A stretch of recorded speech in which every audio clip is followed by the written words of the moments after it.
The Naga fireball phenomenon is a mysterious natural event that occurs annually on the Mekong River in Thailand and Laos on the last day of Buddhist Lent, the 15th day of the waxing moon in the 11th lunar month, usually in October or November. The most unusual thing about the fireball is that it appears only on that date and/or a day before or after, but not on any other days of the year. This provides us, as paranormal travelers, a unique opportunity to see the fireballs since we can now deduce when they will appear. The glowing balls of fire, often described as reddish-orange in color and about the size of a basketball, rise out of the river to a couple of hundred meters and soar into the sky before disappearing. They can range from tens to thousands per night, depending on the year you witness the event. They usually appear after 6 p.m. The phenomenon is spread out over a 250-kilometer-long section of the Mekong River, with the town of Phon Phisai in Nong Khai being a convenient place to catch them. Locally, the fireballs are attributed to Nagas, known locally as Phyanak, giant serpents with 7 heads that are said to live in the Mekong River.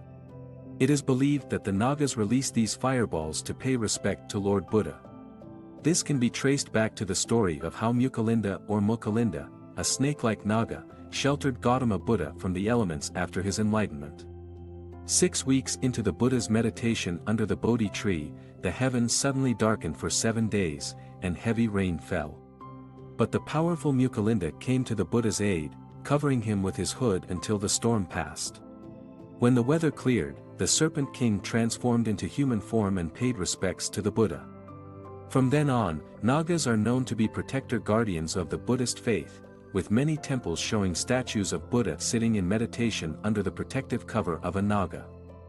Nong Khai province is considered the homeland of the Nagas, and there are sites you can visit there which is linked to the legends of the Nagas, which I will cover in a subsequent video, part 2, where I will cover in more depth my entire 1-week trip itinerary. For today, I wanted to focus on my personal experience seeing the Naga fireballs in 2019. At the end of the video, I will also provide specific logistics if you plan to witness this amazing paranormal event. Other than this part 1 video and the subsequent part 2 video, you would be hard-pressed to find any practical information anywhere else on the net. I was lucky enough to witness the Naga fireballs on October 13, 2019 at the Naga Fireball Festival at Pathamratnat Hama Satya International Buddha Park, which is a tuk-tuk, a local transport, trip away from Phon Phisai. I heard on the day itself that I would have a higher chance of seeing the fireballs at the Buddha Park instead of Phon Phisai. Afraid of missing the fireballs after going all the way to Thailand especially for it, I decided to hire a tuk-tuk to get to the Buddha Park. I need not have worried, though, because I heard the next day that those in Phon Phisai town saw the fireballs too. On the appointed day, I left at 4 p.m. and reached there about 5 p.m. There was a Buddhist ceremony going on, and I was able to explore the area before the fireballs appeared.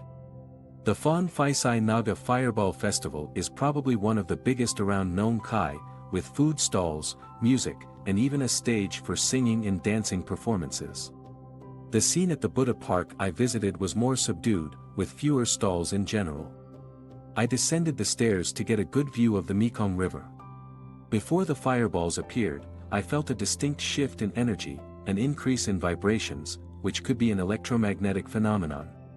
The first fireball appeared at around 6:07 p.m., and it was truly an incredible sight. The fireballs consistently appeared in one area with occasional sightings in other areas.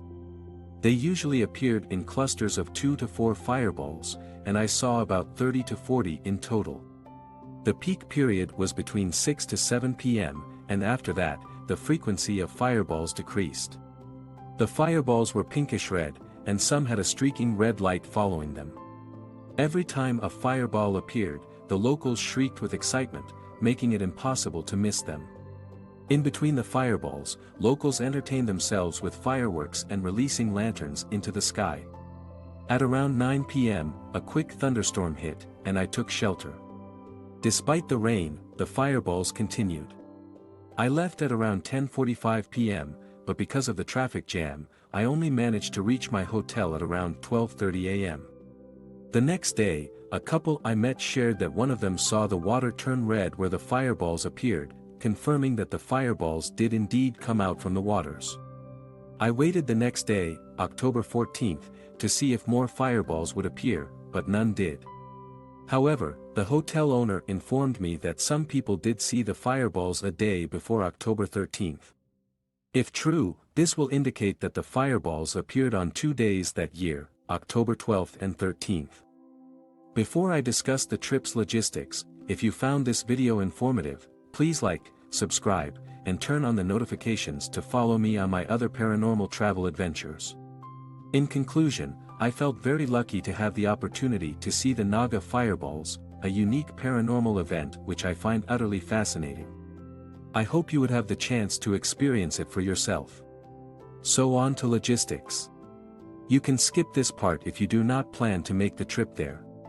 If you plan to take this trip, here is some essential information you need to know. 1. Knowing the exact date based on the local calendar when the fireballs will appear is critical. The likelihood of seeing the Naga fireballs is high if you are there on the night in question.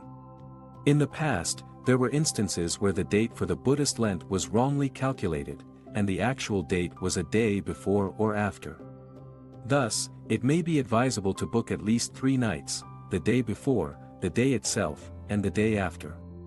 2. To get to Phon Phisai, understand that although it is in Thailand, that area is closer to Laos. Therefore, even though you can take a train or bus from Bangkok, which takes close to 9 hours by car, or fly to Udon Thani Airport, which is about an hour's drive from Phon Phisai, the best option is to go in from Vientiane in Laos. 3. The fastest, cheapest, and best way to get from Vientiane to Nong Khai is to take the International Lao Thai bus from the central bus station in Vientiane. The bus is air-conditioned and clean, and you will get a Lao Depart visa form and a visa form for Thailand. You should fill it in on the bus since the bus waits for everyone to complete the forms. 4. From Nong Khai, you can take a local bus from the bus terminal to Phon Phisai and then a tuk-tuk to your hotel. 5. Regarding hotels, there are not many options available for English-speaking tourists in Phon Phisai. A Google search may not be very helpful. I recommend that you directly contact the Rimfangkhong Hotel, which I will provide information about in the video description, and make a bank transfer to reserve your room in advance. The festival is very popular, and rooms tend to sell out quickly, so don't wait too long to make your reservation. 6. It's also a good idea to carry cash with you as there are limited ATMs in the area.